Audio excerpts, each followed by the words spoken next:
PMA, le point sur les différentes techniques et les difficultés à surmonter. On voit ça tout de suite avec mes invités.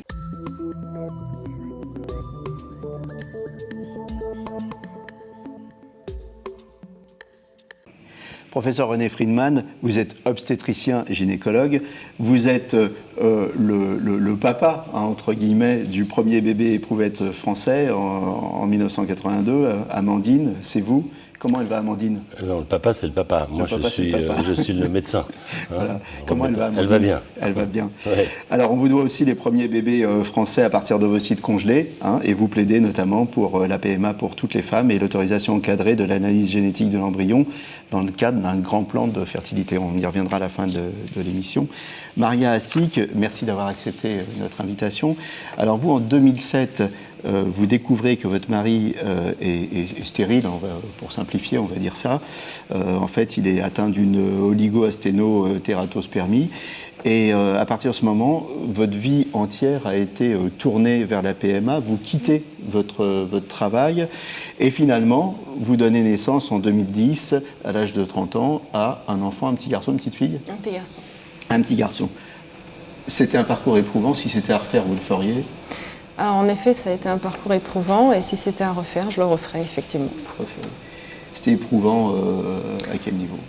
Dans toute l'organisation que ça nécessite, puisqu'il y a énormément de rendez-vous médicaux qui sont dans un premier temps liés à mon cycle menstruel. Donc il faut que je sois disponible assez rapidement pour tous ces rendez-vous, ce qui nécessite des absences injustifiées du côté de mon travail.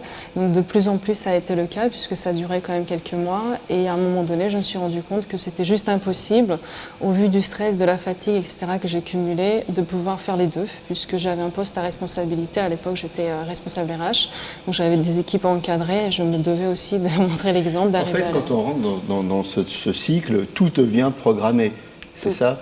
Y compris la vie de couple. Ça, c'est un peu embêtant, non? En effet, alors j'avais un calendrier pour tout un tas de choses, en effet. Ça enlève de la magie parce que certains actes médicaux nécessitent en fait à ce qu'on suive tout simplement un calendrier pour avoir des résultats. Donc effectivement, ça enlève de la magie au niveau du couple. Ça vous avez posé des problèmes? Oui, je dirais qu'en termes de communication, ça a été compliqué puisque c'est un choc pour nous deux et on ne sait pas vraiment comment gérer ça. Donc ça a été très compliqué puisqu'on s'est un petit peu renfermé chacun de notre côté. Puis finalement, on a réussi à nous rattraper plus tard puisque avec des années, et puis on a eu notre fils hein, de toute façon. Donc c'est parfait, tout est bien qui finit bien. Alors, pendant le traitement, vous m'avez dit en préparant l'émission... bon, je suis ravi d'avoir eu mes enfants et je remercie le médecin qui était une femme de m'avoir aidé à avoir ces enfants, mais j'ai souffert quand même d'un manque d'humanité, d'un manque de compréhension. Alors en effet, on a été en fait suivi par le chef de service de cet hôpital et le biologiste du côté de mon mari qui était vraiment très très humain, j'avais strictement rien à dire sur lui. Par contre, la personne en question qui nous a suivis, enfin tout simplement, elle nous recevait 15 minutes, elle nous donnait des papiers d'examen. On n'avait pas du tout le droit de lui poser des questions puisque dès lors qu'on le faisait, elle nous disait écoutez, je ne suis pas là pour répondre à vos questions, vous avez mes assistantes donc vous faites ça avec elles. Et on ressortait de là avec toute une paperasse, on ne savait pas ce que c'était, on ne savait pas quoi faire, les assistantes n'étaient pas disponibles pour le coup. Et donc on était un petit peu voués à chercher les informations de notre côté. L'humanité, c'est important? C'est fondamental. C'est fondamental, c'est du temps, c'est de la disponibilité, c'est de comprendre que la personne qui est en face de soi, ce n'est pas simplement une physiologie, un fonctionnement ovarien, mais c'est toute une histoire, toute une sensibilité, des sentiments. Et puis en plus, on a un couple, donc c'est pas toujours simple d'être au même niveau. Mais je comprends parfaitement ce qui est dit, hein, je veux dire... C'est pas ça, parce que vous dites on a un couple, donc il faut gérer, par exemple, l'infertilité pour un homme, c'est quand même un truc, ça remet sa virilité parfois en question, donc oui, il faut arriver à gérer tout ça. C'était avant un peu, parce que là, quand même, les choses ont un peu évolué, on comprend bien qu'il y a des distinctions, mais c'est aussi difficile pour un homme que pour une femme. Peut-être plus aujourd'hui pour une femme, au sens où il y a cette horloge biologique qui tombe que sur la femme, pas chez l'homme, et qui impacte la vie professionnelle, qui impacte le choix de vie, parce que Aujourd'hui, comme vous le savez, les femmes ont des enfants à partir de 30 ans et puis elles en ont plus, enfin avec une grosse difficulté, à partir de 40. Alors, tout ça, ça fait une dizaine d'années dans laquelle il faut... La fenêtre de tir, ça fait, ouais, et puis il faut créer... C'est pas un seul enfant, c'est souvent deux, c'est une famille. Donc c'est short et pour nous, ça devient difficile comme médecin de répondre à cette demande. Justement, vous essayez d'avoir un deuxième enfant, mais cette fois-ci, pas de PMA, méthode naturelle. Alors effectivement, notre dossier est toujours le même, je dirais peut-être pire puisque j'ai une endométriose en plus depuis en fait un certain moment. Et la PMA, c'est compliqué puisque ça nécessite encore une fois que je mette ma vie professionnelle entre guillemets, je ne souhaite pas le faire. Et puis je me dis, qui sait, peut-être que la nature va encore... j'aurai peut-être un miracle par la nature, donc pourquoi pas. Allez, on y croit, c'est ce qu'on vous souhaite en tout cas. À partir de quand on estime qu'on a un problème de fertilité ? Ça dépend de l'âge, justement. Ça dépend de l'âge, parce qu'il est évident que quand on est jeune, on peut attendre un peu, parce que la reproduction humaine, elle n'est pas tellement performante. C'est 25% de chance chaque cycle, donc c'est pas beaucoup. Donc voilà, maintenant quand on arrive dans les âges 35, 36, 37, faut déjà on peut faire un bilan pour voir ce qui se passe. Ça ne veut pas dire forcément qu'on passe tout de suite à la médicalisation.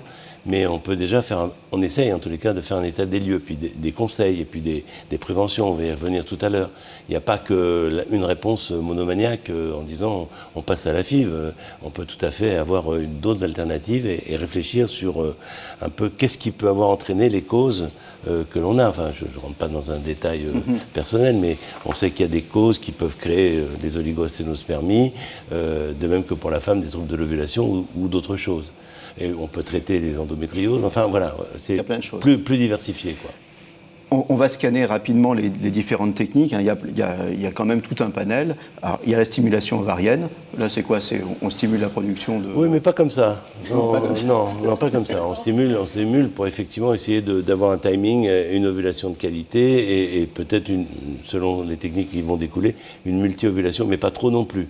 Donc c'est pour ça que je reprenais, parce que c'est ça qui est pénible. C'est aussi la contrainte. Deuxième technique, l'insémination artificielle.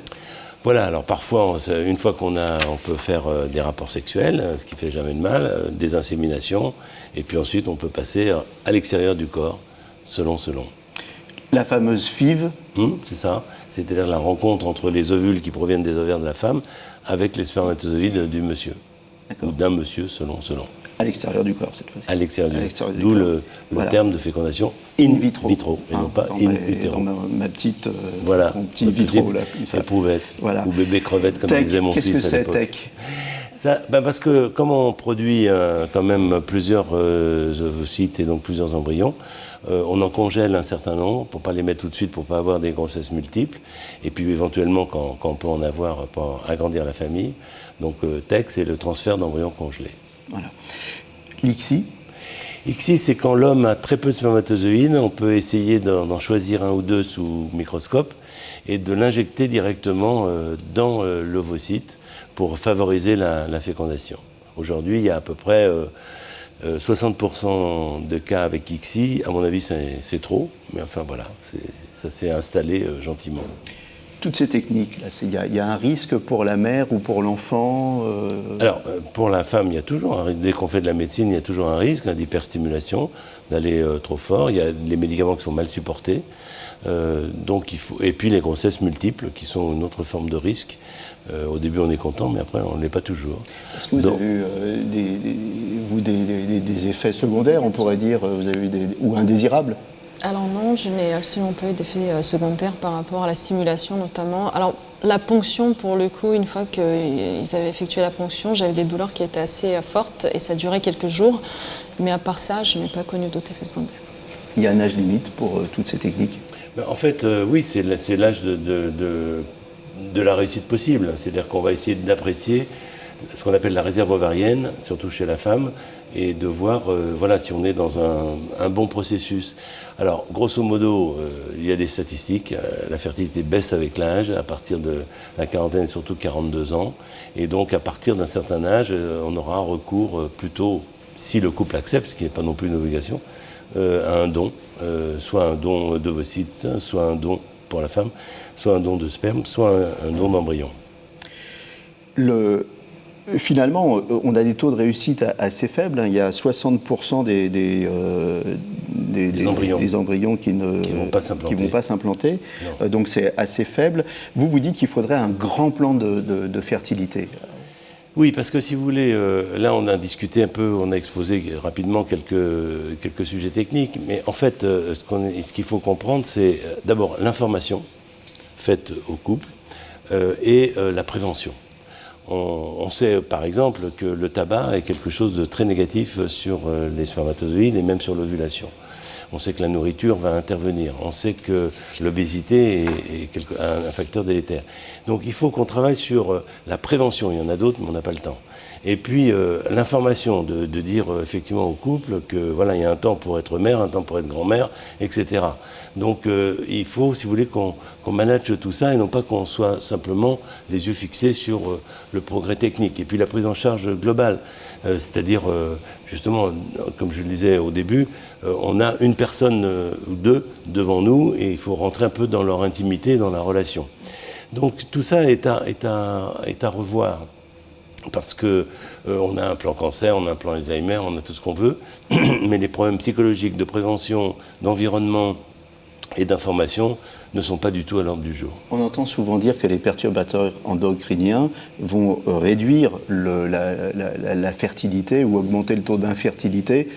C'est vrai, c'est prouvé? Oui, absolument. On sait très bien, par exemple, il y a des études vraiment qui ont été très claires sur les pesticides, et donc on peut, par analogie et par travaux qui sont faits, en particulier chez l'animal, montrer qu'il y a des conséquences négatives d'un environnement qui n'est pas, on va dire, naturel, entre guillemets. Au niveau purement technique, en une minute, quelle piste pour demain? Est-ce qu'on doit s'interdire des choses? Est-ce qu'on doit au contraire écoutez, tout explorer? En France, on est en retard. Actuellement, on l'était en avance, mais maintenant on est devenu en retard. C'est-à-dire qu'il faut qu'on puisse comprendre pourquoi est-ce qu'un embryon va s'implanter et celui-là qui lui ressemble comme deux gouttes d'eau ne va pas s'implanter. Et arrêter de faire courir à la femme des gestes pour rien ou des attentes inespérées.